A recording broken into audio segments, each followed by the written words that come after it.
अस्सलाम वालेकुम लिसनर्स, मैं हूं आपकी होस्ट नीलम और नीलम आपको अपने चैनल में वेलकम करती है। शुरू करते हैं आज की स्टोरीज़ अल्लाह का बाबरकत नाम लेकर, जो इंतहाई आली रुतबा और बहुत जलीलुल कदर है। और आज की पहली खौफनाक कहानी मेरे साथ अमेरिका से शेयर की है उमर विर्क ने। उमर विर्क कहते हैं कि मैं 1 साल पहले अमेरिका में शिफ्ट हुआ अपनी फैमिली के साथ। उससे पहले मैं दुबई में रहता था और आपके साथ अपने बेटे के स्कूल का एक खौफनाक वाक़या शेयर करना चाहता हूँ। पहले अमेरिका में मेरा आना जाना होता था। मैं हर 6 मंथ के बाद अमेरिका में अपनी फैमिली के साथ आता था, कुछ टाइम स्पेंड करता था और चला जाता था। लेकिन मुझे अमेरिका का एटमॉस्फेयर इतना पसंद आया कि मैंने अपनी फैमिली समेत इधर शिफ्ट होने का इरादा कर लिया। अब मुझे दूसरा साल है उधर। मैंने शिफ्टिंग के फ़ौरन बाद अपने बेटे को एक स्कूल में एडमिशन करवा दिया। मैं स्कूल का नेम मेंशन नहीं करूँगा। मेरा बेटा, जिसकी एज 5 इयर्स है, काफ़ी समझदार है। उसका ये कहना था कि बाबा, मुझे इस स्कूल में बहुत डर लगता है, क्योंकि जब मैं अपनी क्लासरूम की तरफ जा रहा होता हूँ तो व्हील चेयर पर एक बच्चा आता है जो कि चल नहीं सकता, और मुझे देखकर वो बड़ी तेज़ी से मेरी तरफ आता है और मैं जल्दी से भागकर क्लासरूम में चला जाता हूँ। मैंने अपनी टीचर से भी ये बात डिस्कस की है। मेरी टीचर ने मेरी बात को सुना ही नहीं है। 5 साल का बच्चा बहुत छोटा तो नहीं होता, अच्छी खासी समझ रखता है। अब इसी स्कूल में मेरे बेटे को मैंने ट्यूशन पढ़ने के लिए भी भेजना होता था।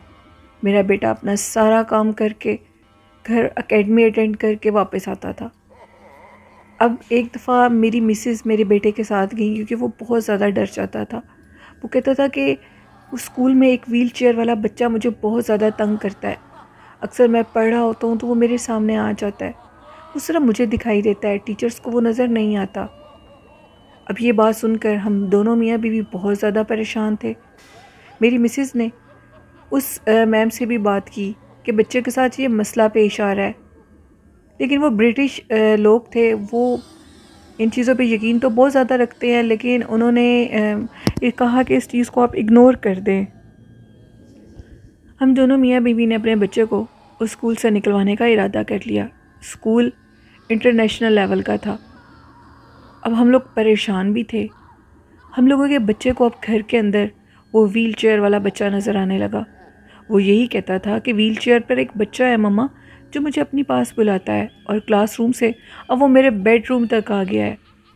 उमर कहते हैं हम बहुत ज़्यादा परेशान थे, इस कदर परेशान थे कि बयान नहीं कर सकता। मेरी परेशानी इस कदर बढ़ी है कि मैं आपको बता नहीं सकता था।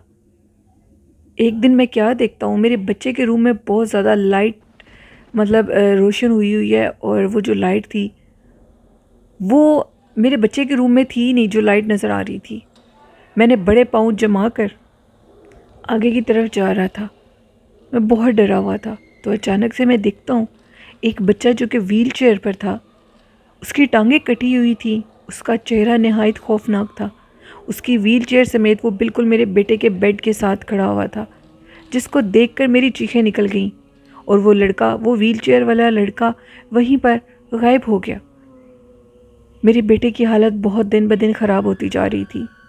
मैंने अपनी मिसेस से सारा कुछ डिस्कस किया और कहा कि हमें इस घर को भी खाली करना होगा।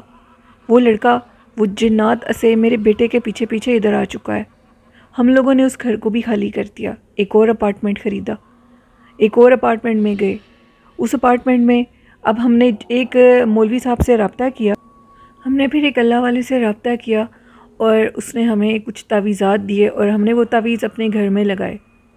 और उसके बाद वो व्हील चेयर वाला बच्चा नज़र नहीं आया। वो नहायत खौफनाक था। उसकी टांगों में से खून आ रहा था, उसका चेहरा बहुत खौफनाक था। उमर कहते हैं कि ये मैंने अपनी आंखों से देखा था, इसको मैं कभी नहीं भूल सकता। वो उस स्कूल के मुतालिक मुझे ये पता लगा कि बहुत से बच्चे उस स्कूल में पोसेस्ड हो गए थे। बहुत से बच्चों के ऊपर उस स्कूल से जिन्नात का असर हो चुका था। अल्हम्दुलिल्लाह कि मेरा बच्चा उस स्कूल से भी बच गया और हम उस घर से भी बच गए। ये एक स्टोरी थी उमर की, अमेरिका से शेयर की थी उन्होंने। बढ़ते हैं आज की दूसरी खौफनाक कहानी की तरफ। ये कहानी प्रकाश ने शेयर की है। प्रकाश कहते हैं, मैं आज आपके साथ उसी स्टोरी का पार्ट 2 शेयर करूँगा। मेरे दोस्त अजय के वो जो मामू थे, वो अब सारे उधर बैठे वाक़यात सुन रहे थे, जिनमें से एक वाक़या तो ये था कि वो आफ़तें शाम ढलते ही उस हवेली की दीवारों पर आकर लटक जाया करती थीं और कहके लगाया करती थीं और बातें किया करती थीं। उसके बाद नवाब साहब ने सब गार्ड्स को ये हुक्म दिया कि अब तुम लोग हवेली के लॉन में आग जलाकर बैठा करोगे। वो लोग हवेली के लॉन में आग जलाकर बैठ जाते और हर दीवार के साथ लकड़ी पर आग लगाकर उधर उन्होंने आतिशदान बनाए होते थे जहाँ पर आग जल रही होती थी, क्योंकि ऊटी के उन खौफनाक जंगलात में उन चुड़ैलों का बसेरा था। वो चुड़ैलें किसी को टिकने नहीं देती थी, लेकिन लाल नवाब साहब, जिनका वो हवेली थी, उनका नाम लाल साहब था और उनकी हवेली जो थी वो खासी बड़ी थी। नवाब साहब की हवेली में चारों तरफ शाम ढलते ही आग जला दी जाती थी। उसके बाद एक गार्ड ने ये बताया कि वो शहर की तरफ जा रहा था छुट्टी लेकर।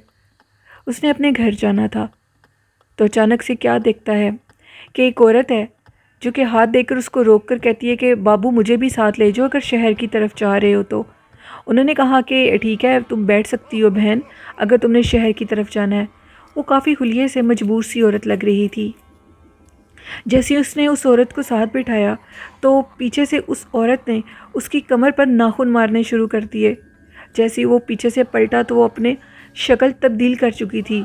उसने जल्दी से उसको धक्का मारा, उसके मुंह पे थप्पड़ मारकर उसको नीचे गिराया और मोटरसाइकिल को बड़ी स्पीड से लेकर निकल पड़ा। वो औरत भागती भागती उसके पीछे ये कहने लगी, बाबू शहर की तरफ जा रहे हो, मुझे साथ ही ले जाते।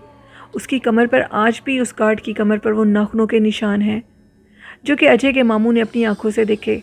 उन सब गार्ड्स ने उन लड़कों से कहा कि इस गवर्नमेंट की जॉब को छोड़ दो अगर अपनी जान प्यारी है तो।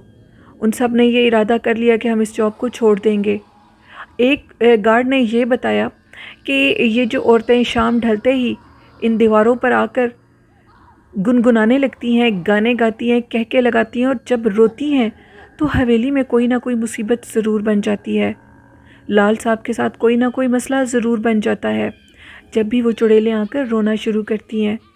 लाल साहब बेसिकली खुद शहर में रहते हैं और इस हवेली की देखभाल हम लोग करते हैं। बहुत कम उनकी फैमिली इधर आती है क्योंकि लाल साहब अपने बच्चों को इधर ज़्यादा नहीं रहने देते, क्योंकि इधर ये जो चुड़ैलें और आफतें हैं वो लड़कों को और लड़कियों को नुकसान देती हैं। बच्चे जो कि जंगलात में जाने का शौक़ रखते हैं, इसी वजह से लाल साहब उनको इधर आने नहीं देते, क्योंकि अगर वो इधर आएंगे तो वो ज़रूर जंगलात की तरफ जाएंगे, क्योंकि वो जंगलात हैं ही इतने खूबसूरत जो कि उनकी खूबसूरती लोगों को अपनी तरफ मुतासर करती है। एक गार्ड ये कहने लगा कि जब वो बिल्कुल नया नया इस जॉब पर था तो अभी आग भी नहीं जलाता था, तो एक बूढ़ी अम्मा इस हवेली की दीवार पर आकर खड़े होकर मुझे कहने लगी कि बेटा मेरी मदद तो करो, मैंने अपने घर तक जाना है, मेरे से सामान नहीं उठाया जा रहा, मैं जंगल की तरफ से लकड़ियाँ काट कर लाई हूँ। मेरे देखते देखते वो बूढ़ी अम्मा हवेली की दीवार के ऊपर खड़ी हो गई और खड़े होकर चलने लगी। उसको देखकर चीखें मारता मैं हवेली के अंदर भाग गया। मेरी किस्मत अच्छी थी, उस दिन मैं अकेला नहीं था। लाल नवाब साहब उसी हवेली के अंदर मौजूद थे। उन्होंने सारी रात मुझे बाहर नहीं जाने दिया। फिर उन्होंने फ़ैसला किया था कि तुम अकेले इस हवेली में ड्यूटी नहीं दोगे। फिर उन्होंने 6 से 7 गार्ड जो कि हम सब हैं हमें रखा और बड़े अच्छे मुआवजे पर रखा। लाल साहब हमारी बहुत मदद करते हैं क्योंकि इस हवेली में रहना जान जोखों का काम है। इस हवेली की छत पर अक्सर लोग औरतों को चलते हुए देखते हैं, लाल लिबास में, खौफनाक औरतों को जो कि नीचे छलांग लगाती हैं लेकिन नीचे कुछ नहीं आता, क्योंकि वो हवेली के अंदर नहीं आ सकती। हवेली के अंदर वाले रास्ते पर चारों तरफ आग लगी हुई होती है और वो आग से बहुत ज़्यादा डरती हैं। इसलिए हम हवेली की चारों तरफ आग लगा देते हैं जो कि सारी रात सुबह होने तक चलती है। ये कहानियाँ सुनते सुनते प्रकाश कहते हैं कि सुबह हो गई और अजय के मामा और वो सारे वहाँ से निकलने का उन्होंने फ़ैसला किया। वो जो लाल नवाब साहब थे, उन्होंने अपनी गाड़ी पर अपने ही एक ड्राइवर के साथ उन सब लोगों को शहर तक बाहिफाजत भेज दिया। और ये एक स्टोरी थी प्रकाश की जो उन्होंने इंडिया से शेयर की। प्रकाश कहते हैं कि इस तरह के बहुत से खौफनाक वाक़यात मैं रखता हूँ अपने पास, बहुत से दिलचस्प कहानियाँ जो हकीकत पर मबनी हैं, जो कि लोगों के साथ पेश आती हैं, वो मैं आपके साथ ज़रूर शेयर करूँगा। बहुत शुक्रिया प्रकाश। और प्रकाश की स्टोरी मेरे लिसनर्स को कैसी लगती हैं अपना फ़ीडबैक ज़रूर दीजिएगा। आप भी अपनी खौफनाक कहानियाँ शेयर कर सकते हैं डिस्क्रिप्शन बॉक्स में मेरे ईमेल आईडी और फेसबुक आईडी पर, और कमेंट बॉक्स में भी। आज का अच्छा मैसेज है, सबसे मोहब्बत करें, प्यार करें और अपने वालिदैन से बहुत मोहब्बत करें। और ये भी कहना चाहूँगी, जिस तरह मेरे चैनल को आप लोग सपोर्ट करें, इसी तरह आप मेरे चैनल को ज़्यादा से ज़्यादा सपोर्ट करें, लाइक करें और शेयर करें, और चैनल को सब्सक्राइब करना मत भूलिएगा। बहुत शुक्रिया। अपनी होस्ट नीलम यासीन को इजाज़त दीजिए। दुआ में याद रखिएगा। अल्लाह हाफ़िज़।